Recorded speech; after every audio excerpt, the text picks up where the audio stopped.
இன்னைக்கு வந்து நாம் குரூப் 1, குரூப் 2, குரூப் 4 இந்த தேர்வுகளை வந்து நம்ம எப்படி எழுதுறது அப்படிங்கிறத பற்றி நம்ம பார்க்க போகிறோம். முக்கியமாக இதில் ஏற்கனவே எழுதின சில பேர் இருப்பீங்க, எக்ஸ்பீரியன்ஸ் இருக்கும், முழுமையாக ப்ரிப்பேர் பண்ணி எழுதியிருப்பீங்க, இல்லை சும்மா போய் எழுதி பார்க்கலாம் அப்படின்னு ஒரு முயற்சியாக வந்து போய் எழுதியும் நீங்கள் பார்த்துருப்பீங்க. இந்த இந்த இதில் நான் வந்து உங்களுக்கு சொல்ல போகிறது என்னென்னா, முதல் முயற்சியிலேயே வெற்றி பெற முடியுமா அப்படிங்கிற ஒரு கேள்விக்கு நம்ம வந்து விடை பேச போகிறோம்.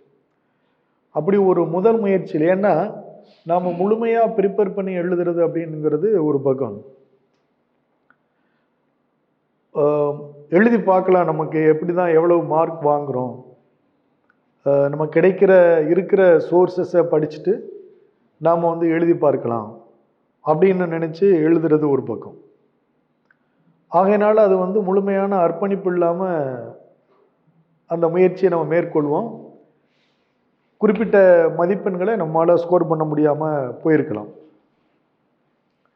இன்னொரு பக்கம் கடுமையான முயற்சி எடுத்திருப்போம். ரெண்டு விதமானது இருக்கும். ஏற்கனவே எழுதினவங்களுக்காக சொல்கிறேன். கடுமையான முயற்சி எடுத்திருப்போம், ஆனால் நாம் பின்பற்றின பாடக்குறிப்புகளோ அல்லது நம்ம பயன்படுத்தின பாட நூல்களோ அல்லது தேர்வு அறையில் நமக்கு கொஞ்சம் நம்பிக்கை இழந்து அந்த வினாத்தாளை பார்க்கிறது, விடைத்தாளில், ஏன்னா நிறைய தேர்வுகள் எழுதினவங்க கூட விடைத்தாளில் சில நேரங்கள் வந்து அதை ஏதாவது ஒரு டேமேஜ் பண்ணிடும், நம்ம எரியாமல் பண்ணிவிட்டோம். ஆகையினால கூட நம்ம வந்து மயிரிழையில் நம்மளுடைய வாய்ப்பை, வெற்றி வாய்ப்பை வந்து நம்ம தவற விட்டுருப்போம். அப்படிலாம் நடக்கும். அது தவிர்த்து தெரிந்த சில வினாக்கள், ஒரு 4 வினாக்களோ 5 வினாக்களோ 3 வினாக்களோ, தெரிந்த வினாக்கள் 3 வினாக்களோ 4 வினாக்களோ, ஒரு வினாவாக கூட இருக்கும். ஏன்னா ஒரு வினாவுக்கு வந்து 2 மதிப்பெண், இது 1.5 மதிப்பெண் வச்சுருக்காங்க. ஏன்னா 200 வினா 300 மதிப்பெண்கள், ஒரு வினாவுக்கு 1.5 மதிப்பெண். 1.5 மதிப்பெண்ணில் வெற்றி வாய்ப்பை தவற விட்ட எத்தனை பேர் இருக்கு? தவற விட்டவங்க இருப்பாங்க, இப்படியும் இருக்கும். அதனால் ஏற்கனவே முயற்சி செய்தவங்க வந்து பார்த்தீங்கன்னா முழுமையான முயற்சியை மேற்கொண்டோம், ஏதோ ஒரு சின்ன சின்ன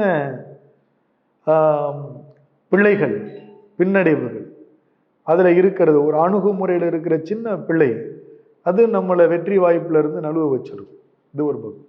இல்லை நான் இப்போ தான் முதல் முறையாக இதை எழுத போகிறேன், முழுமையான ஒரு அர்ப்பணிப்போடு எழுத போகிறேன், இந்த முதல் முயற்சியில் என்னால் வெற்றி பெற முடியுமா அப்படிங்கிற ஒரு கேள்வி வரும்.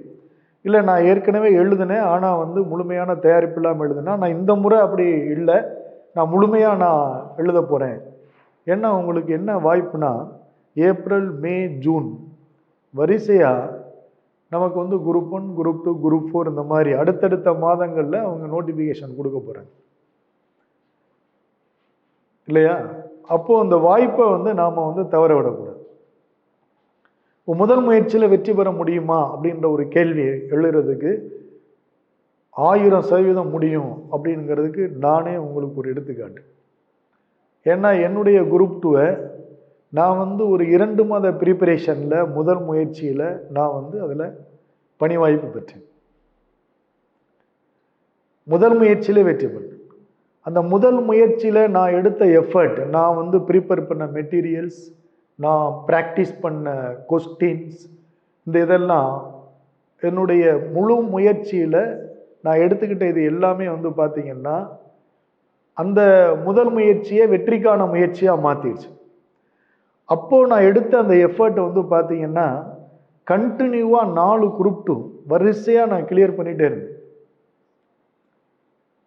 அப்போ வந்து ஒரு புறம் வந்து குரூப் 2 பொறுத்தளவில் பொது அறிவு, இன்னொரு பக்கம் வந்து பொது தமிழ், இன்னொன்று பொது ஆங்கிலம், either general Tamil or general English அப்படின்ட்டு. அது மட்டும் இல்லை, குரூப் 1ல எல்லா பிலிம்ஸும் கிளியர் பண்ணி மெயின்ஸ் போய் இன்டர்வியூ பண்ணு. அந்த முயற்சி அதோட என்னை விட்டுறலை, சிவில் சர்வீஸில் பிலிம்ஸ் கிளியர் பண்ணி மெயின்ஸ் எழுதி இன்டர்வியூ பண்ணு. ஆனால் குரூப் 2ல கண்டினியூவாக 4 முறை சர்வீஸ் வாங்க. ஏன் இதை சொல்ல வர்றேன் அப்படின்னு சொன்னால், நிச்சயமாக முதல் முயற்சியில் வெற்றி பெற முடியும். அதுக்கு நாம் என்ன செய்யணும் அப்படின்னு சொன்னால் சிஸ்டமேட்டிக் ப்ரிப்பரேஷன். இப்போ என்னென்னா materials the plenty of materials in market. அது மட்டும் இல்லை, நம்ம செல்ஃபோனை நீங்கள் எடுத்துக்கிட்டிங்கன்னா சோசியல் மீடியாவில், யூடியூப்பில், வாட்ஸ்அப்பில், டெலிகிராமில் எதில் பார்த்தாலும் மெட்டீரியல் வந்து கொட்டும். நமக்கு நீங்கள் கூகுளில் தட்டி விட்டீங்கன்னு வச்சுக்கோங்க, இல்லையா, எது கேட்டாலும் வரும். ஆனால் அது எல்லாம் தேர்வுக்கு தேவையான மெட்டீரியலா, தேர்வில் வெற்றி பெறுவதற்கு தேவையான வழிகாட்டுதலா? இப்போ யூடியூப்பில் நிறைய சேனல்ஸ் இருக்கு, பயங்கரமாக பேசுகிறவங்களெல்லாம் நீங்களும் பார்க்குறீங்க, நானும் பார்க்குறேன். அதை நிறைய பேர், லட்சக்கணக்கான பேர் பார்க்குறாங்க.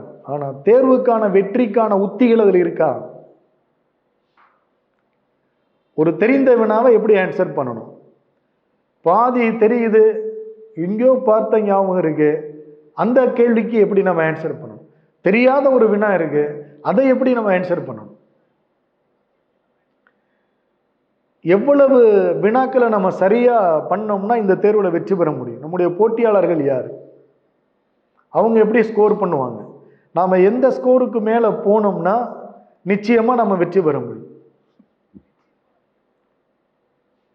ஒவ்வொரு பாடத்துக்கும் எந்த மாதிரி மெட்டீரியல் நம்ம படிக்கணும், சோர்ஸ் புக்கை நம்ம படிக்கணும், இப்படிங்கிற விஷயங்களை எல்லாம் நமக்கு அது சொல்லுதா அப்படின்னு பாருங்க. வெறுமனே நான் இந்தியன் கான்ஸ்டியூஷனை உங்களுக்கு ½ an hour சொல்றேன், இந்தியன் ஹிஸ்டரியை 45 minutes சொல்றேன் அப்படின்னு 1000 பேர் சொல்லலாம். ஆனால் இந்தியன் கான்ஸ்டியூஷனில் இருக்கிற ஃபண்டமெண்டல் ரைட்ஸை மட்டும், அந்த ஆர்டிக்கிளையும் அதுக்குள்ள விஷயங்களையும் கேள்வி கேட்குற மெத்தடுக்கு தகுந்த மாதிரி நாம் படிக்கிறதுக்கு 3 நாள் ஆகும். அதை எப்படி நான் ½ an hour உங்களுக்கு சொல்லிட முடியும்? அதுலேருந்து எப்படி நம்மளுக்கு வினா வரும்? கேட்குற வினாவுக்கு எப்படி நம்ம ஆன்சர் பண்ண முடியும்? இதுதான் இங்கே கேள்வி. ஸோ நிறைய மெட்டீரியல்ஸ் கிடைக்குது, நிறைய சேனல்ஸ் இருக்குது, நிறைய பேர் வழிகாட்டுறதுக்கு தயாராக இருக்கிறாங்க. ஆனால் நம்ம அது சரியான நம்முடைய வெற்றி இலக்குக்கு நம்மளை அழைத்து செல்ற வழிகாட்டுதலா அப்படிங்கிற கேள்வி நமக்கு. அப்படி ஒரு வழிகாட்டுதலா இருந்தா நமக்கு தோல்வியே கிடையாது. அந்த அளவுக்கு அதனுடைய அந்த வழிகாட்டுதலை ஒரு எக்ஸ்பிரிமெண்ட் பண்ணி பார்க்கறதுக்கு, ஆராய்ந்து பார்க்கறதுக்கு நமக்கு கூடுதலாக கொஞ்சம் அனலிட்டிக்கல் கேப்பபிலிட்டி தேவைப்படுது. நாம் இந்த தேர்வில் ஜெயிக்கணும், அதுக்காக தான் ஒன்று நமக்கு நிறைய அது சம்பந்தமான ஒரு ஆஸ்பைரிங் இருக்கு, ஜெயிக்கணுன்ற ஒரு தாகம் இருக்கு. எப்படியாவது கவர்மெண்ட்ல ஒரு வேலை வாங்கணும், டிஎன்பிஎஸ்சியில் நிறைய வேக்கன்சி வருது. இப்போ யூபிஎஸ்சியை பொறுத்தளவில் 800 வேக்கன்சி, 900 வேக்கன்சி, 1000 வேக்கன்சிஸ் வருது. ஆனால் அது த்ரூஅவுட் தி இந்தியா, நேஷனல் அளவில் இந்த காம்படிஷன் எல்லா ஸ்டேட்டுக்கும் அதனுடைய இது பிரிஞ்சு போய்கிட்டு இருக்கு. அதனால நாம் இதில் தேசிய அளவில் நம்ம காம்பீட் பண்ணணும். டிஎன்பிஎஸ்சியை பொறுத்தளவில் அப்படி இல்லை.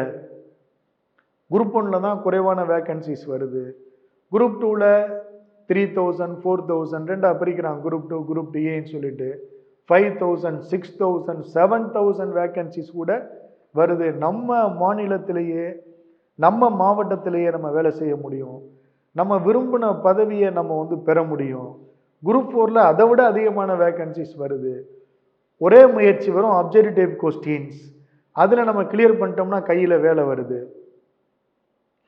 இப்போ குரூப் 2A, குரூப் 2 தான் இன்டர்வியூ போஸ்ட் வச்சிருக்கிறாங்க. குரூப் 2A பொறுத்தளவில் 2 ஸ்டேஜுமே அப்ஜெக்டிவாக கொண்டு வந்திருக்கிறாங்க. பெரிய அளவுக்கு நம்ம டிஸ்கிரிப்டிவ் எழுத வேண்டியதில்லை, குவாலிஃபையிங் மட்டும் டிஸ்கிரிப்டிவ் எழுதுறோம், அது ஈஸியாக குவாலிஃபை ஆகிருவோம், ஏன்னா தமிழ் இருக்கு, எல்லாம் இருக்கு. இதனால நமக்கு டிஎன்பிஎஸ்சி ஒரு அட்வான்டேஜ் இருக்கு அப்படிங்கிற எண்ணம் நமக்கு இருக்கிறதுனால தான் குரூப் 2ல ஒரு 2000-3000 வேக்கன்சி வந்தால் கூட 20 lakh and above candidates they are applying that post examination. 20 லட்சத்துக்கு மேலே எழுதுறாங்க. இல்லையா? அப்போ 20 லட்சம் பேர்ல குறைந்தபட்சம் 1 லட்சம் பேர் தீவிர காம்படிட்டரா இருக்காங்க. அதுல 50,000 மெம்பர்ஸ் வந்து ரொம்ப ரொம்ப அதிதீவிர காம்படிட்டர்ஸா இருக்கிறாங்க. அதுக்குள்ள இருந்து நம்ம ஒரு 7,000க்குள்ள வரணும், 5,000க்குள்ள வரணும், 4,000க்குள்ள வரணும்னா நாம எந்த அளவுக்கு அதுல ஸ்கோர் பண்ணணும். அங்க இருக்கிற ஒவ்வொரு சப்ஜெக்டும் நமக்கு முக்கியம் இல்லையா? ஹிஸ்டரி முக்கியம், இன்டர்நேஷனல் மூவ்மெண்ட் முக்கியம், ஜியோகிராஃபி முக்கியம், என்விரான்மெண்ட் முக்கியம், இக்கானமி முக்கியம், கரண்ட் அஃபேர்ஸ் முக்கியம், சயின்ஸ் முக்கியம், சயின்ஸ் அண்ட் டெக்னாலஜி முக்கியம், இந்தியன் கான்ஸ்டிடியூஷன் முக்கியம், ஆப்டிடியூடு முக்கியம். இதனால எல்லாமே முக்கியம். ஏன்னா 200 கொஸ்டினுக்கு எபவ் 175 கொஸ்டின்ஸ் அப்படின்ற ஸ்டேஜுக்கு நம்ம போனோம்னா தான் நாம் வந்து அடுத்த கட்டத்துக்கு போக முடியும். ஏன்னா ஒரு வருடத்துக்கு முன்னாடி வந்த வேகன்சியை பற்றி நான் சொல்கிறேன். குரூப் 2ல 7,000 வேகன்சி வந்துச்சு. அதுக்கு மெயின்ஸுக்கு வந்து பார்த்தீங்கன்னா 70,000 பேர் எடுத்தாங்க. 70,000 பேர் எடுக்கும் பொழுது கட் ஆஃப் வந்து 170+ போட்டிருந்தவங்களுக்கு கொஸ்டின்ஸ், 170+ கொஸ்டின்ஸ் கரெக்டாக பண்ணியிருந்தவங்களுக்கு தான் அடுத்த மெயின்ஸுக்கே வந்து வாய்ப்பு கிடைச்சது. இப்போ 70,000 மெம்பர்ஸ் கேண்டிடேட்ஸ் வந்து அடுத்த லெவலுக்கு எடுக்கிற பொழுது இவ்வளவு கட் ஆஃப் வந்து கூடுது அப்படின்னு சொன்னா நம்பர் ஆஃப் வேகன்சிஸ் வந்து குறையிற பொழுது மெயின்ஸுக்கு எடுக்கிற ஆட்களும் குறையிற பொழுது அப்போ நாம எந்த அளவுக்கு எஃபர்ட் போடணும், ஏன் நமக்கு வந்து பின்னடைவு வருது, இதை வந்து நம்ம அனலைஸ் பண்ணணும். காம்படிட்டர் இப்ப நம்மளோட 10 வருஷம் இந்த தேர்வுக்கு படிச்சுட்டு இருக்கிறோம், நம்முடைய காம்படிட்டர் தான். லாஸ்ட் இயர்ல உள்ள வந்து நம்முடைய காம்படிட்டர் தான். லாஸ்ட் இயர்ல உள்ள வந்து ஒருத்தர் வந்து சிஸ்டமேட்டிக்கா படிப்பார். 10 வருஷம் படிச்சுட்டு இருக்கிறவர் வந்து அவருக்கு இன்னும் சரியான அந்த சிஸ்டம் புரியல, அதனால தொடர்ச்சியா தோல்வி அடைஞ்சிட்டு இருக்காரு. எவ்வளவு பேரை நம்ம பார்க்கணும். நான் வந்து போட்டி போடும் பொழுது கூட அதை நான் வந்து பார்த்துருக்கிறேன். அவங்களாம் பாக்கில பிரமிப்பா இருக்கும். என்ன கொஸ்டின் கேட்டாலும் ஆன்சர் பண்ணுவாங்க. நமக்கு ஒண்ணுமே புரியாது. என்ன எதை எடுத்தாலும் மனப்பாடம், நமக்கு என்ன படிச்சா கூட நினைவுக்கு வராது. ஆனா தேர்வுல தோத்துருவாங்க. இப்ப என்னுடைய மாணவர் ஒருத்தர் 2011ல ஒரு பெரிய வேகன்சி வந்து போன முறை வந்தது மாதிரி 7,000 வேகன்சிஸ். அதுல 3,500 வந்து பாத்தீங்கன்னா இன்டர்வியூ போஸ்ட், 3,500 நான் இன்டர்வியூ போஸ்ட். அதுல என்னுடைய மாணவர் ஒருத்தர் தொடர்ந்து 4 வருஷமா படிக்கிறார். நீங்க என்ன கேள்வி கேட்டாலும் டான்னு பதில் சொல்லுவார். ஆனா எக்ஸாம்ல போனா எல்லாமே குழப்பி வச்சுட்டு வந்துடுறாரு. ஏன் இந்த மாதிரி நடக்குதுன்னா, எப்படியாவது இவரை ஜெயிக்க வச்சே ஆகணும் இந்த முறை. ஏன்னா 7,000 வேகன்சிஸ். இந்த வாய்ப்பை விட்டோம்னா இவரை வந்து நம்ம எந்த தேர்வுலையும் இவரை தயார் பண்ணவே முடியாது.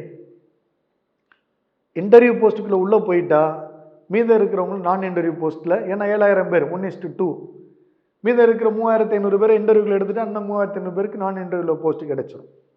அவருக்கு வந்து டிஎன்சியில் ஒரு எம்பிசி எப்படியாவது வேலை வந்துடும். இப்போ ஓசி எம்பிசியில் இருந்தால் தான் கொஞ்சம் ஸ்ட்ரகிள் ஆகும். எம்பிசி டிஎன்சினா கொஞ்சம் கட் ஆஃப் குறையும், கட்டாயமாக உள்ளே போயிடலாம் அப்படிங்கிற மாதிரி அவரை எப்படியாவது இதில் தயார் பண்ணணும். அப்போ ஒவ்வொரு முறையும் தேர்வு நெருங்க அவருக்கு வந்து பதட்டம் வந்துடும்.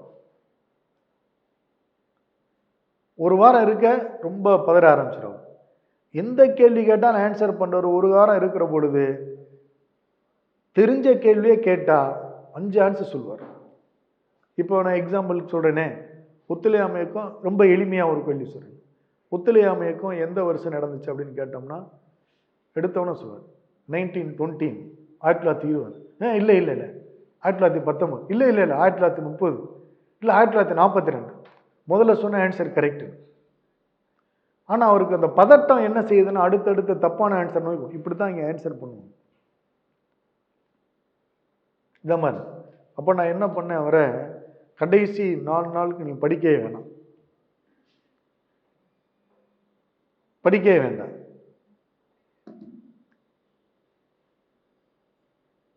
உனக்கு என்ன விருப்பமோ, சினிமா பார்க்கணுமா சினிமாவுக்கு போ, நான் பணம் தரேன். ஏன்னா அப்போல்லாம் நான் வந்து 4 குரூப் 2 வாங்கிட்டு எல்லா குரூப் 2 ரிசைன் பண்ணிட்டு நான் நிறைய பேரை உருவாக்கணுன்ற முடிவுக்கு நான் வந்துட்டேன். அது மாதிரி ஆயிரக்கணக்கான பேரை வந்து அரசு பணிக்கு வந்து கொண்டு போய் சேர்த்துருக்கிறேன். அந்த அளவுக்கு வந்து பெர்ஃபெக்டா அந்த கைடன்ஸை நம்ம வச்சுருந்துருக்கிறோம். அப்போ அவர்கிட்ட நான் சொல்றேன், உனக்கு சினிமா பார்க்கணுமா, பணம் தர்றையா, நீ போ அப்படின்னு சொல்லி. அதே மாதிரி அவரை படிக்கவே விடலை நான் கடைசி வரை. ஏன்னா அதுக்கு எக்ஸாமில் என்ன பண்ணிட்டாப்லன்னா, இப்போ உங்களுக்கு புக்லெட் கொடுப்பாங்க, குரூப் 2 குரூப் 4 புக்லெட் கொடுப்பாங்க. புக்லெட் வந்து மோல்டாக முடியிருக்கும். அப்போ இந்த பக்கம் வந்து லைட்டாக ஸ்கேல் வச்சு இது பண்ணிங்கன்னா ஓப்பன் ஆகிடும். அவர் என்ன பண்ணிட்டாரு, கீழே உள்ள பின்னை பிரிச்சிட்டார். பதட்டத்தில் என்ன செய்யறது தெரியாம பின்னை பிரிச்சிட்டார். பின்னை பிரிச்சுட்டு அப்புறம் அவர் வந்து இதை கிழிக்கணும் அப்படின்னு சொன்ன உடனே அதை கிழிச்ச உடனே மொத்த பேப்பரும் பறக்க ஆரம்பிச்சு தனித்தனியாக.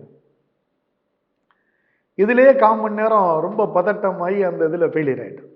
அதனால என்ன சொன்னேன், முதல்ல இவர் பதட்டம் இல்லாமல் இருந்தாலே ஜெயிச்சிடுவார். அப்போ நான் சொல்கிறேன், நீ சினிமாவுக்கு போயா. நான் சொல்கிறேன், இல்லை நான் சொல்கிறதை கேளு, இது எக்ஸாம் எத்தனை தடவை எழுதினே இல்லை, ஒன்றும் நடக்கலைன்னு, ஒழுங்கு முறையாக நான் சொல்கிறதை கேளு, போயா அப்படின்னு. இல்லையா, போயிட்டு எக்ஸாம் அன்னைக்குன்னு இந்த புத்தகத்தை எடுக்கிறது, அந்த மெட்டீரியல்லாம் தூக்குறதுலாம் வச்சுக்கிற கூடாது. ஹால் டிக்கெட்டு, பென்னு, பென்சில், இதை தவிர எதையும் தொடக்கூடாது ஒன்று அப்படின்னு கிளப்பி விட்டேன். அந்த எக்ஸாம் பெர்ஃபெக்டாக இருக்குது. இன்டர்வியூ வந்துருச்சு. எனக்கு தெரியும் இன்டர்வியூவை சொதப்பிடும் அப்படின்னு சொல்லிட்டு, இருந்தாலும் இன்டர்வியூக்கு வர ரெடி பண்ணுறேன். இன்டர்வியூ வந்ததுனாலே நான் வந்து டிசைட் பண்ணிட்டேன், you will get the service definitely. ஏன்னா 7000 மெம்பர்ஸ் கூப்பிட்றாங்க, 3500 வந்து இன்டர்வியூ. அதோட மார்க் மீது இருக்கிற 3500 பேரை மார்க் எடுத்து விட்டு சீனியாரிட்டி படி அதில் என்ன மார்க் ஸ்கோரிங்க அது படி வந்து வேலை கொடுத்துருவாங்க. இவர் டிஎன்சி எம்பிசினால டெஃபினட்டாக வேலை வந்துடும். அதனால் வந்து இன்டர்வியூக்கு வந்து நான் கேள்வி கேட்பேன். நான் தான் உட்காந்துருப்பேன். ஏதாவது கேள்வி கேட்கணும், முதல்ல ஒரு பதில் சொல்லுவார், அப்புறம் ஒரு பதில் சொல்லுவார், அப்புறம் மாற்றுவார், இதெல்லாம் பண்ணுவார். நான் அதை பற்றி கவலையே படலை. உனக்கு வேலை உறுதி, கான்ஃபிடென்ட்டாக பேசு, இதை மட்டும்தான் சொல்லி வச்சு. இன்டர்வியூ போனார். இன்டர்வியூலேயும் அதே மாதிரி சொதப்பல்லாம். பட் நான் இன்டர்வியூவில் வேலை கிடைச்சிருச்சு. ரூரல் டெவலப்மெண்ட்டில் அசிஸ்டண்டாக கிடைச்சி இப்போ பிடிஓவாக இருக்குது, அப்புறம் கோயம்புத்தூர் டிஸ்ட்ரிக்டில். ஆகையினால வந்து பார்த்தீங்கன்னா ப்ரிப்பரேஷனை பார்க்கும் பொழுதே தெரியும் இவங்க எங்கே பிழை வச்சிருக்கிறாங்க. கொஸ்டினில் அவங்க மார்க் வாங்குற பொழுதே தெரியும் இவங்களை எப்படி டீம் பண்ணணும், என்ன மாதிரி படிக்க வைக்கணும், கொஸ்டின் ப்ராக்டிஸ் எப்படி பண்ண வைக்கணும், அவங்களே ஓன் மெட்டீரியல் எப்படி ப்ரிப்பேர் பண்ண வைக்கணும். இப்படி ஒவ்வொரு ஸ்டேஜையும் நம்ம வந்து கவனிச்சோம்னா கட்டாயமாக நாம் வந்து வெற்றி பெற முடியும். வெற்றி பெறது வந்து வெறுமனே மெட்டீரியல் படிக்கிறது இல்லை, வெறுமனே கொஸ்டின் அட்டன் பண்ணுறது இல்லை. we analyze themselves. It's enough or not? Or preparation. This material is enough or not? அடிஷனலாக நாம் இதில் என்ன ஒர்க் அவுட் பண்ணணும். ஒரு ப்ரீவியஸ் இயர் கொஸ்டின் எடுத்து பார்க்குறீங்கன்னா அதை வந்து நம்ம ப்ராக்டிஸ் பண்ணுறோம். It's not enough. So other options என்ன, ஏன் இந்த கொஸ்டின் கேட்டாங்க, அதில் எப்படி ஆப்ஷன் செட் பண்ணிக்கிறாங்க. ஒரு ஸ்டேட்மெண்ட்டு அவங்க ஸ்டேட்மெண்ட் கொஸ்டினாக கேட்டிருக்காங்கன்னா அந்த ஸ்டேட்மெண்ட் எப்படி ப்ரிப்பேர் பண்ணியிருக்கிறாங்க, எந்த ஸ்டேட்மெண்ட் தவறாக இருக்கு, அப்போ அந்த ஸ்டேட்மெண்ட்டை எப்படி அவங்க ஃப்ரேம் பண்ணியிருக்கிறாங்க. ஏன்னா டிஎன்பிஎஸ்சி வந்து ஒரு பழைய டிஎன்பிஎஸ்சி மாதிரி நம்ம நினைச்சிடக்கூடாது. நார்மலாக நாம் வந்து ப்ராக்டிஸ் பண்ணுற கொஸ்டின்ஸ் அந்த மாதிரி நம்ம நினைச்சிடக்கூடாது. டிஎன்பிஎஸ்சி இன்னைக்கு யூபிஎஸ்சிக்கு மேலே ஒரு ஸ்டெப்பு போயிடுச்சு கொஸ்டின் ப்ரிப்பரேஷனில். So we have to analyse the previous year questions, how TNPSC frame the questions, அதை நம்ம பார்க்கணும். இதையெல்லாம் அனலைஸ் பண்ணதுக்கு பிறகுதான் நம்முடைய மெட்டீரியல் இது தகுதியானதா தகுதி இல்லையான்னு தெரியும். இப்போ நீங்க பொது தமிழ் இருக்கு, இதெல்லாம் சொல்லுவாங்க ஆங்கிலம் எடுத்தா ஈஸியா வின் பண்ணிடலாம், தமிழ்னா கஷ்டம் அப்படின்னு. தமிழ் எடுத்து 4 முறையும் 100க்கு 100 கொஸ்டின் அடிச்சவன் நான், சென்டம் அடிச்சவன். எப்படி தமிழை ப்ரிப்பேர் பண்ற விதமா ப்ரிப்பேர் பண்ணோம்னா கட்டாயமா 100க்கு 100 அடிக்கலாம். நீங்க இங்கிலீஷ் எடுக்கலாம், இங்கிலீஷ் ஈஸியா கூட இருக்கலாம். அவங்க 90 கொஸ்டின்ஸ் கரெக்டா அடிக்கிற பொழுது நம்ம 100 கொஸ்டின்ஸ் தமிழ்ல கரெக்டா அடிக்க முடியும்.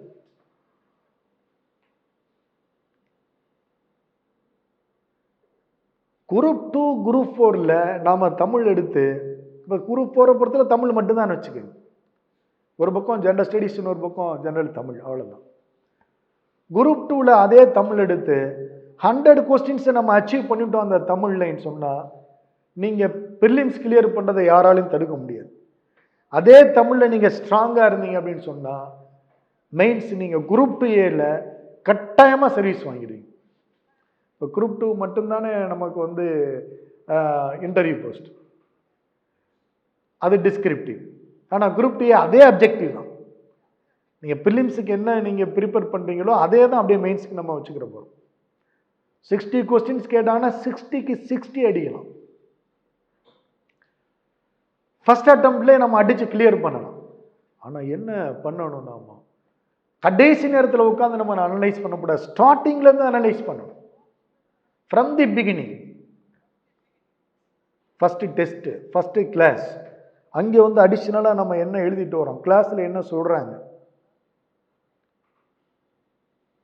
டெஸ்ட் முடிச்ச உடனே எவ்வளவு கொஸ்டின்ஸ் நம்ம கரெக்டா பண்ணிருக்கிறோம், எந்தெந்த கொஸ்டின் தவறா பண்ணிருக்கிறோம், கிளாஸ்ல சொன்னது மெட்டீரியல் இருக்கிறது, இது ஏன் நம்ம தவறா பண்ணோம், என்ன ட்விஸ்ட் இருக்கு, எப்படி நம்மளை அப்ப டியூன் பண்ணிக்கிறோம் எக்ஸாம் பாயிண்ட் ஆஃப் வியூக்கு. அடிஷ்னலா நம்ம ப்ரீவியஸ் கொஸ்டின்ல எதையெல்லாம் நம்ம பார்த்துக்கிறோம், நம்மளுடைய காம்படிட்டரை விட நம்ம எப்படி முன்னாடி வரணும். நமக்கு ஒரு இலக்கு, இந்த எக்ஸாம்ல நம்ம எபவ் 185 கொஸ்டின்ஸ் நம்ம கரெக்டா பண்ணணும்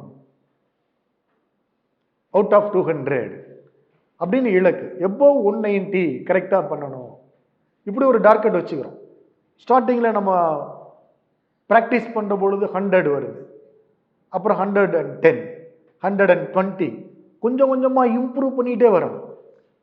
ஸோ நம்மளுடைய preparation period each and every stage நம்முடைய இம்ப்ரூவ்மெண்ட்டை நம்ம கன்ஃபார்ம் பண்ணணும், என்ஷியர் பண்ணணும். அந்த மாதிரி எடுத்துக்கிட்டு வந்தோம்னா கட்டாயமா நாம முதல் முயற்சியில ஜெயிக்கலாம். வெறுமனே கிடைக்கிற மெட்டீரியல் எங்கேயோ இடத்துல கிடைக்குது, எங்கேயோ கொஸ்டின் கிடைக்குது, இதையெல்லாம் வாங்கிக்கிட்டு இதை மட்டும் பார்த்துட்டு நாம ஜெயிச்சிடுவோம் அப்படின்னா முடியாது. ஏன்னா போட்டி வேற லெவல்ல இருக்கு, நாம வேற லெவல்ல இருக்கு.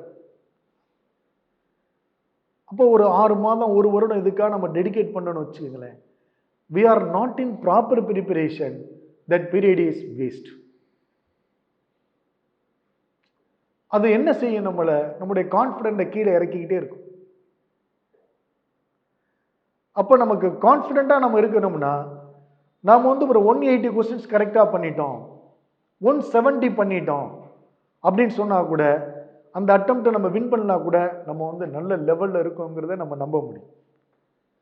ஆனா 135 130 140 120 அந்த லெவல்ல நம்ம இருக்கிறோம்னா நம்மளுடைய ப்ரிப்பரேஷன் லெவல் நம்மளுக்கு பத்தாது அப்படிங்கிறத நமக்கு நாமே சொல்லிக்கிறோம். கொஸ்டின் அப்படி கேட்டுட்டான், நான் இப்படி படித்தேன், அதெல்லாம் சொல்லவே கூடாது. எப்பவுமே நம்மளை தான் நாம பேசணுமே ஒழிய மற்றவங்க மேல தோல்விக்கு பழி போடுறதுங்கிறது அது மிகப்பெரிய தோல்வி.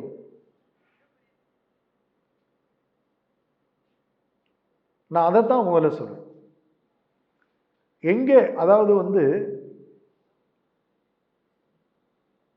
நாம எங்கே நம்மளுடைய முதல் சறுக்கள் தொடங்கும் அப்படின்னு சொன்னா, போட்டித் தேர்வை பொறுத்தளவுல ஏதோ ஒரு காரணத்தை, நம்முடைய தோல்விக்கான காரணத்தை நம்ம விட்டுட்டு வெளியில கொண்டு வைக்கிறோம் பாருங்க, அங்கதான் முதல் சர்க்கிள். இல்லை எல்லாத்துக்குமே காரணம் நான் தான், என்னுடைய ப்ரிப்பரேஷன் லெவல் இன்னும் பத்தாது, நான் ப்ராக்டிஸிங் ஆஃப் கொஸ்டின்ஸ் வந்து எனக்கு போதாது, எனக்கு அடிஷ்னலாக ஏதோ தேவைப்படுது. அது கான்ஃபிடென்ட்டாக கூட இருக்கலாம். நம்ம வந்து அறிவால நம்ம நான் சொன்ன பாருங்க, ஒரு பையனை சொன்ன பாருங்க, அவருக்கு தேவை வந்து அறிவு இல்லை, எல்லாமே போதுமானதாக இருக்கு, ஆனால் கான்ஃபிடென்ட் இல்லை. ஸோ எது நம்மளுக்கு குறைவாக இருக்கு அப்படிங்கிறத கரெக்டாக அனலைஸ் பண்ணும். அதை தெளிவாக வச்சிருந்தோம்னா நிச்சயமா வின் பண்ணலாம். முதல் முயற்சியிலே வின் பண்ணலாம், அல்லது அடுத்து நீங்க எடுக்க போகின்ற முயற்சியே முதல் முயற்சியா வைத்து வின் பண்ணலாம். நான் சொல்றது 1000% உண்மையா வரும். ஏன்னா என்னோட போட்டியாளர்கள்லாம் வந்து பார்த்தேன்னா பெரிய ஆட்கள். அப்ப நினைச்சேன், இவங்களை விட இன்னும் ஒரு ஸ்டெப் நம்ம மேல இருக்கணும். அதுக்கு என்ன செய்யும்? அடிஷ்னலா நம்ம நோட்ஸ் ப்ரிப்பேர் பண்ணணும், செல்ஃபா ப்ரிப்பேர் பண்ணணும், டிஃப்ரெண்டா ப்ரிப்பேர் பண்ணணும், ரொம்ப ஹார்டஸ்ட் கொஸ்டின்ஸை நம்ம சால்வ் பண்ணணும். அப்படிங்கிறது மாதிரி நான் வந்து ஒரு செட் பண்ணிக்கிட்டேன். ஒரு கொஸ்டினை நானே ஹார்டா செட் பண்ணணும், ப்ராக்டிஸ் பண்ணணும், மற்றவங்களுக்கு கொடுப்பேன், ப்ராக்டிஸ் பண்ணணும். நம்ம மற்றவங்களுக்கு பகிர்ந்து கொடுக்கறதுனால நம்ம தோத்துற மாட்டோம். அதுக்கும் நானே உதாரணம். நான் எடுக்கிற எந்த நோட்ஸா இருந்தாலும் கொடுத்துருவேன், எந்த கொஸ்டினா இருந்தாலும் கொடுத்துருவேன். போட்டி கடுமையா இருக்கும், அதை விட இன்னொரு ஸ்டெப் நம்ம மேல இருக்கணும்.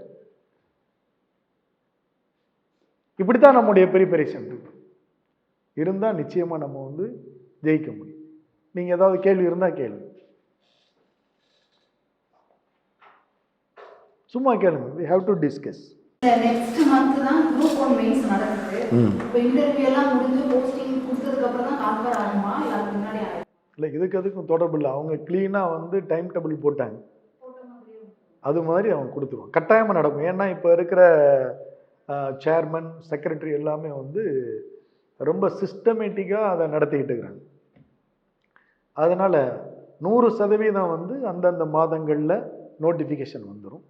அவங்க குறிப்பிட்ட தேதிகளில் நிச்சயமாக வந்து எக்ஸாம் நடத்திடுவாங்க. அதில் எந்த டவுட்டுமே கிடையாது.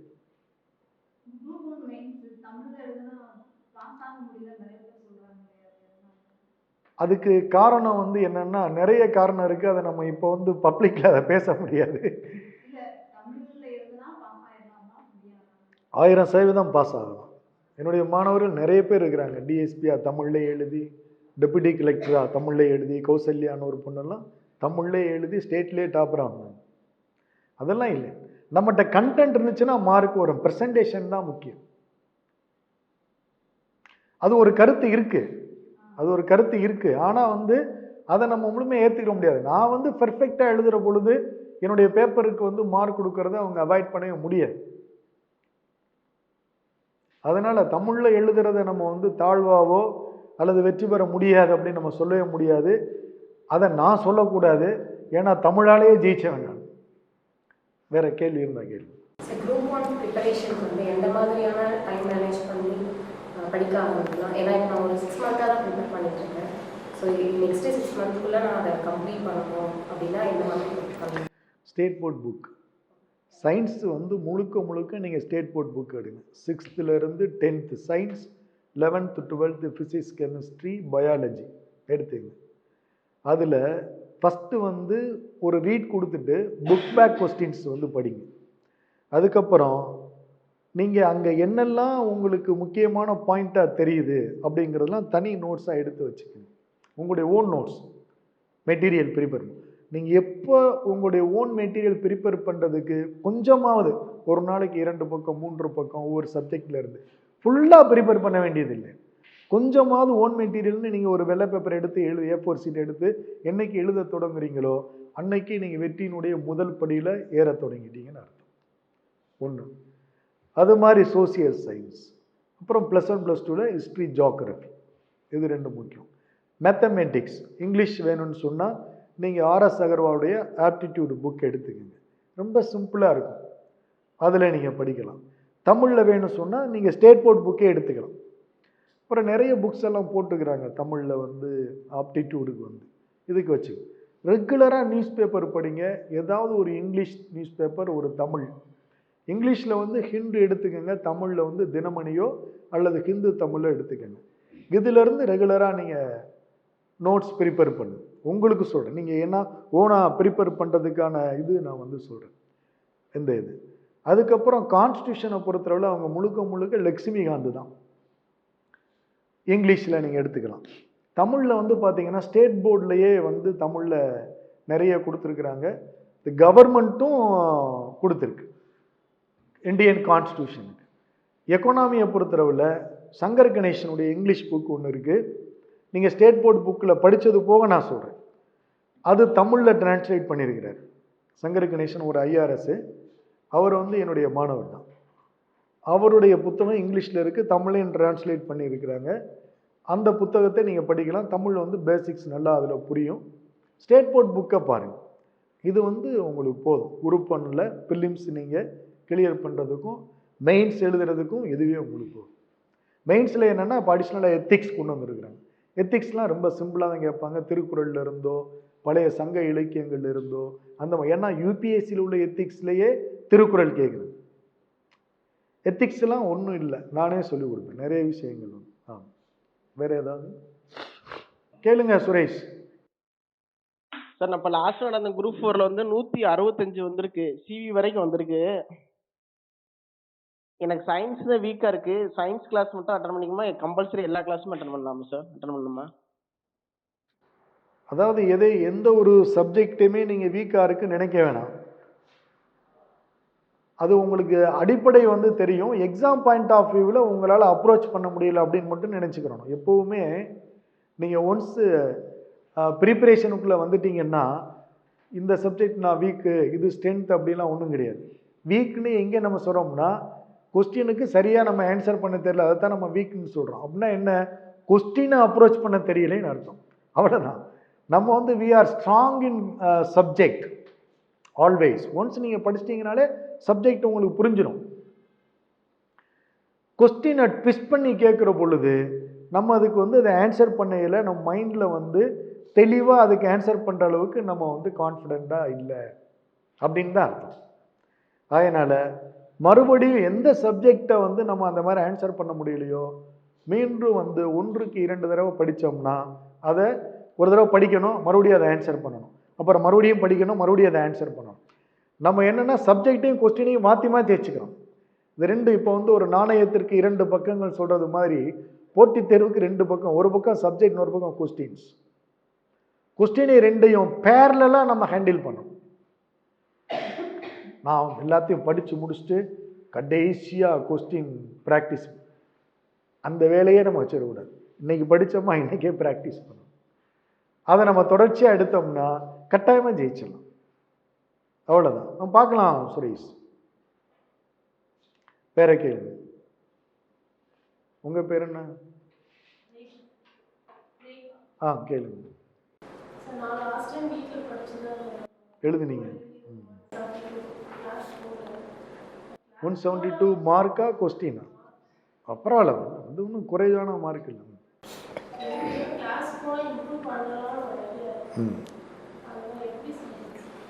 உங்கள் பேர்? நீங்கள் 2 பேரும் சிஸ்டர்ஸ். நீங்கள் வந்து நீங்கள் எடுத்த மார்க் அப்படின்னுங்கிறது ரொம்ப குறைவான மார்க் நீங்கள் நினச்சிட வேணாம்.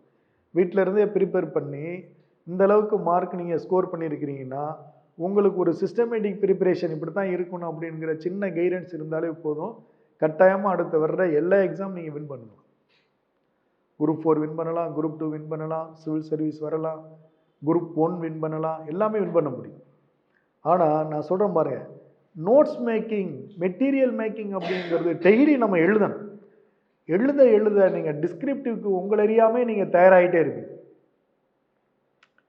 உங்களுடைய ஓன் எஃபர்ட், உங்களுடைய ஓன் ஸ்டைல் அப்படிங்கிறது தான் உங்களுக்குன்னு ஒரு தனித்த ஒரு பர்சனாலிட்டியை உருவாக்கும் இல்லையா?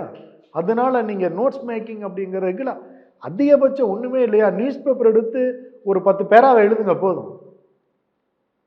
இதான் முக்கியமான செய்தி வருது, ஒரு சேட்டலைட் லான்ச் பண்ணுறாங்க, அதனுடைய ஸ்பெசிஃபிகேஷன் என்ன, சிக்னிஃபிகன்ஸ் என்ன அப்படிங்கிறத அதில் கொடுத்துருக்கேன், அதை எடுத்து எழுதுங்க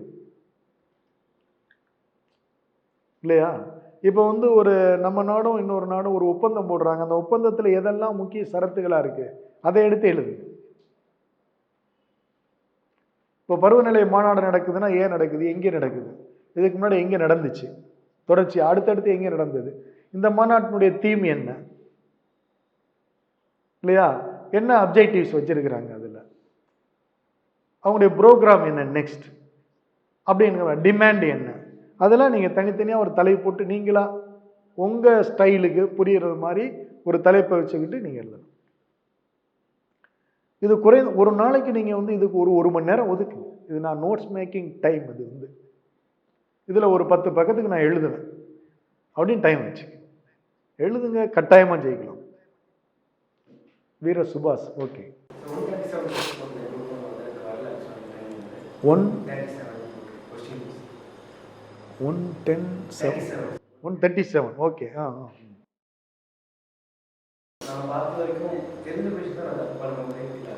இப்போ நான் பேசுனதில் எல்லா கிரிட்டீரியா வந்திருக்கும். தெரிஞ்ச கொஸ்டின் தப்பு பண்ணுறது, 4 கொஸ்டினோ 3 கொஸ்டினோ தவறாக பண்ணுறது, கான்ஃபிடென்ட் கம்மியாக இருக்கிறது, வந்து நம்முடைய ப்ராக்டிஸில் இருந்தே சில விஷயங்கள் இதாக இருக்கிறது அப்படின்னு சின்ன சின்ன மைனஸ் தான். இதை நம்ம சரிப்படுத்திட்டோம்னா நீங்கள் 137ங்கிறது 187 மாறும். 137 ஏதோ சாதாரண ஸ்கோர் நினைச்சிடாதீங்க, நான் அதை வந்து சாதாரணமாக நினைக்கிறேன்னு. நிச்சயமாக நீங்கள் கடுமையாக எஃபர்ட் போட்டிருப்பீங்க. சில மெட்டீரியல் படிச்சுட்டு இருப்போம், அதுலேருந்து ஒன்றுமே இருக்காது, அதெல்லாம் தேவையில்லாது. இப்போ ஒரு இதில் சொல்லுவாங்கள்ல, நீ புணுங்குற ஆணியெல்லாம் தேவையில்லாத, அது மாதிரி நிறைய நேரம் வந்து பார்த்தீங்கன்னா நாம் வந்து படிக்கிற விஷயங்கள் எல்லாமே எக்ஸாமுக்கு தொடர்பு. அதுக்காக தான் நான் சொல்கிறேன், நம்ம மெட்டீரியல் கொஸ்டின்ஸ் நம்ம படிக்கிற பொழுது வந்து பார்த்தீங்கன்னா இந்த மெட்டீரியல் ஒர்த்தா இல்லையா அப்படிங்கிறத காட்டிக்கிட்டே இருக்கும். அல்லது இந்த மெட்டீரியலில் there is a chance for the questions அப்படிங்கிற ஸ்பார்க் இருக்குன்னு அதுக்குள்ள அது இருந்துச்சுன்னா இட்ஸ் ஓகே. என்னைக்கா ஒரு நாள் இதில் கொஸ்டின் வரும், மெயின்ஸுக்கு வரலாம், ஏதோ ஒன்றில் வரணுங்கிற ஸ்பார்க். அது இல்லாமல் வெறுமனே நார்மலாக சாதாரணமான ஒரு மெட்டீரியலை திருப்பி நம்ம எடுத்து டெடிகேட்டிவாக படிச்சுக்கணும். இது பயங்கரமான மெட்டீரியல் அப்படின்னு படிச்சுட்டு இருக்கோம். அது எல்லாம் நம்முடைய நேரத்தை வீணாக்கிக்கிட்டே இருக்கும். அந்த நேரத்தில் உட்காந்து நீங்கள் எதாவது எழுதியிருந்தீங்கன்னா வந்துடுவீங்க, அவ்வளோதான். So it's not a low score, you can achieve in next time. நிச்சயமாக அவங்க டார்கெட்டை நீங்கள் அடிக்க முடியும், தைரியமாக போயிடும். அது அந்த சின்ன சின்ன மிஸ்டேக்லாம் சரி பண்ணிடலாம், நீங்கள் ஒன்றும் பிரச்சனை இல்லை.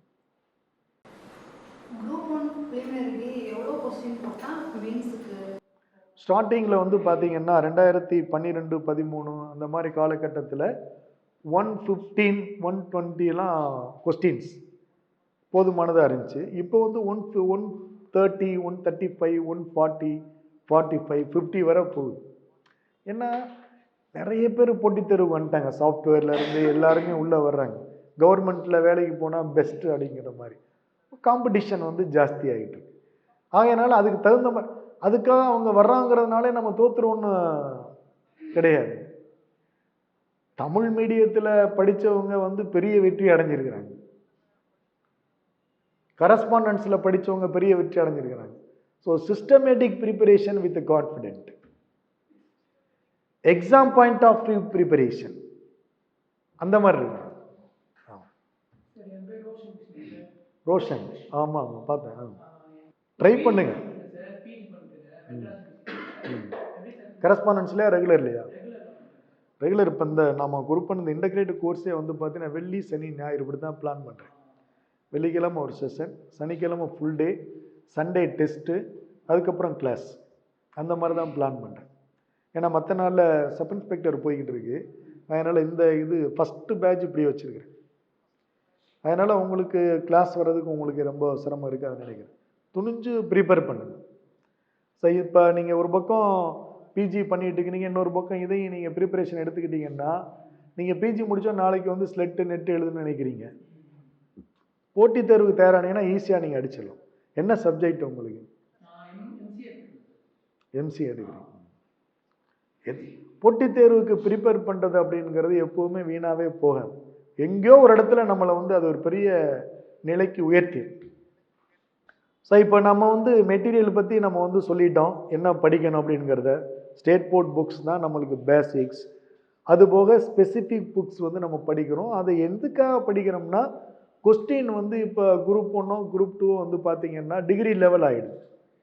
அதனால ஒரு 10-20 கொஸ்டினோ 30 கொஸ்டினோ அது வந்து அவுட் ஆஃப் ஸ்டேட் போர்டு அங்கேருந்து போய் முக்கியமாக எக்கானமி, இந்தியன் கான்ஸ்டியூஷன், ஆப்டிடியூடு இதெல்லாம் வந்து பார்த்தீங்கன்னா ஸ்டேட் போர்டை விட்டு வெளியில் போய் தான் அந்த கொஸ்டின்லாம் செட் பண்ணுறாங்க.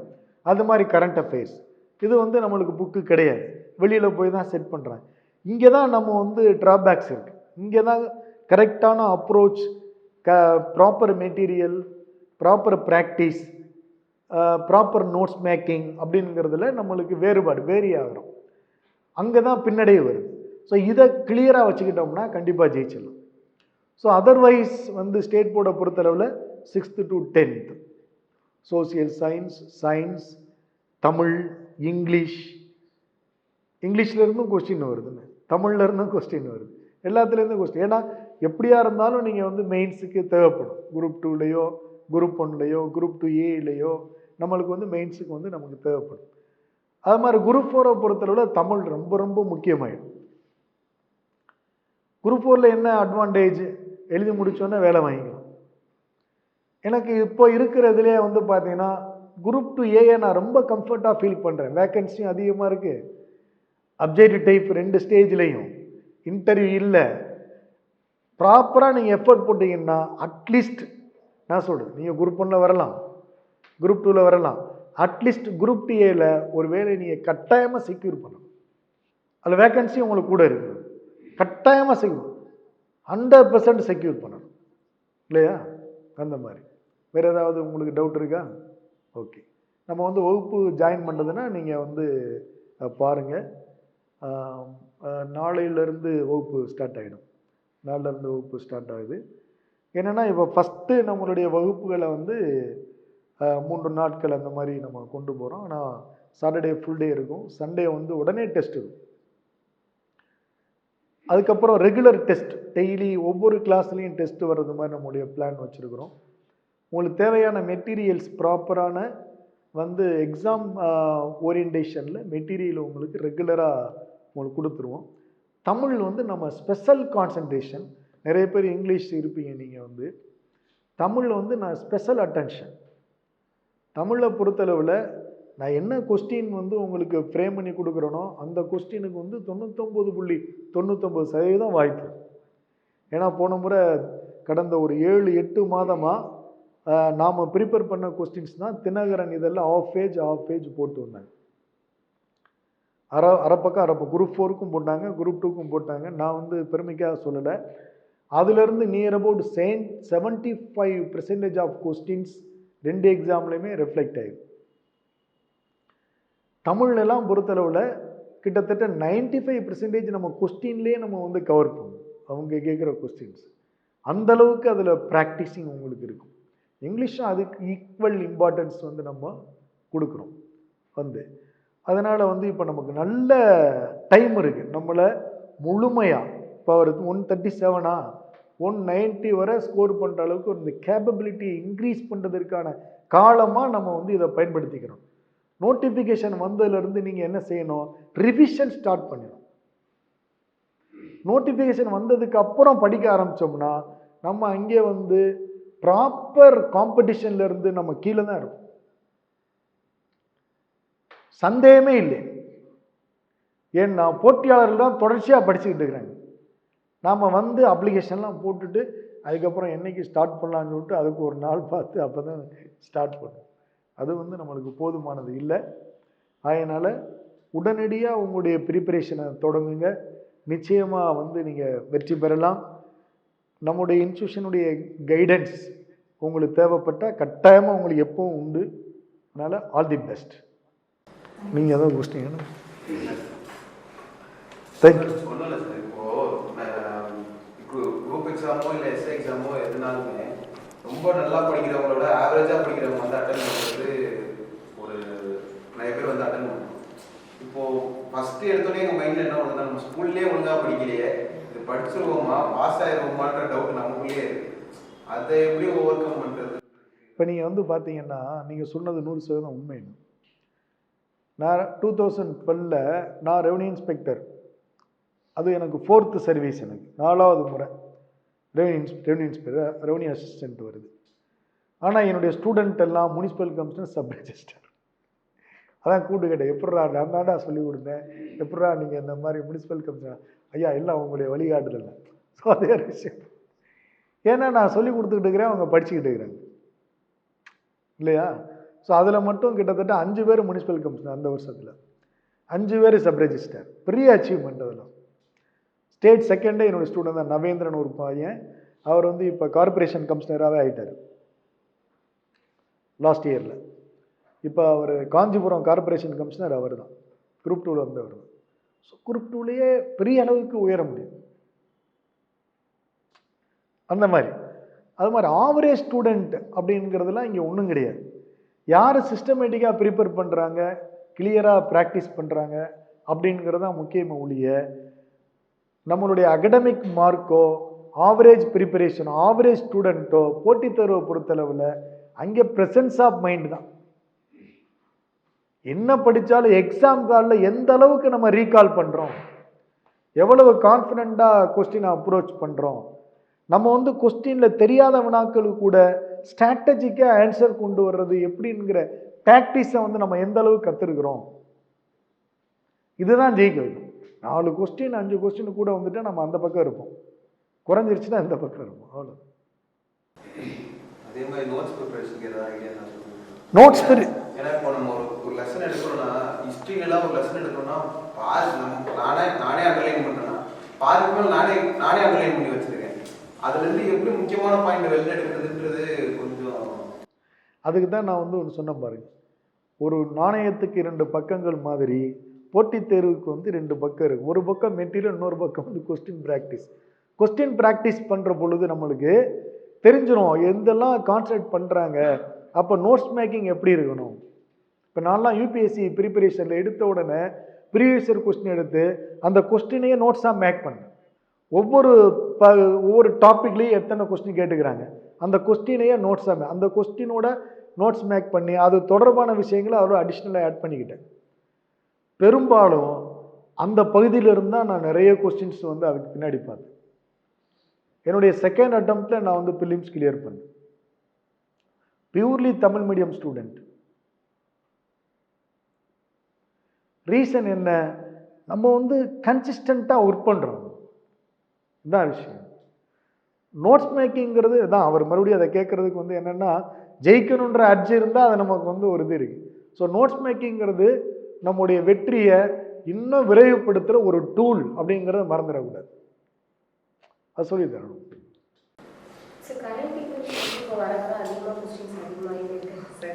ஸோ அதை வந்து சப்ஜெக்ட் ஓரியன்டாகவும் நிறைய கேட்க ஆரம்பிக்கிறாங்க. நம்ம அதை எப்படி ஓவராலாக கவர் பண்ணலாம்? ரொம்ப சிம்பிள். டெய்லி நியூஸ் பேப்பர் படிங்க. நியூஸ் பேப்பரில் அதிகபட்சம் ஒரு 3 அல்லது 5 நியூஸ் தான் ரெலவெண்ட். அந்த ஒரு நியூஸ் எடுத்துக்கிட்டிங்கன்னா, ஒரு ஆர்டிக்கல் வருதுன்னா அதில் ஏதாவது ஒரு டெர்மினாலஜி அண்டர்லைன் எடுத்து எழுதணும், அதுக்கு என்ன விளக்கம்.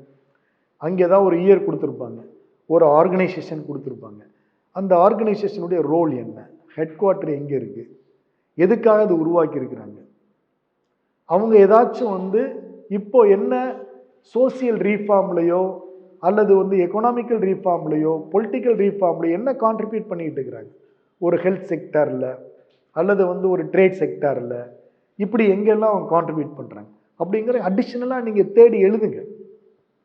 அதுலேருந்து கொஸ்டின் வரும். நோட்ஸ் மேக்கிங்கிறது அவ்வளோதான். நியூஸ் பேப்பரில் ஒரு நியூஸ் வருதுன்னா அது கொஸ்டின் கிடையாது, அதனுடைய பேக்ரவுண்டு தான் கொஸ்டின். ரைட்டா? All the best.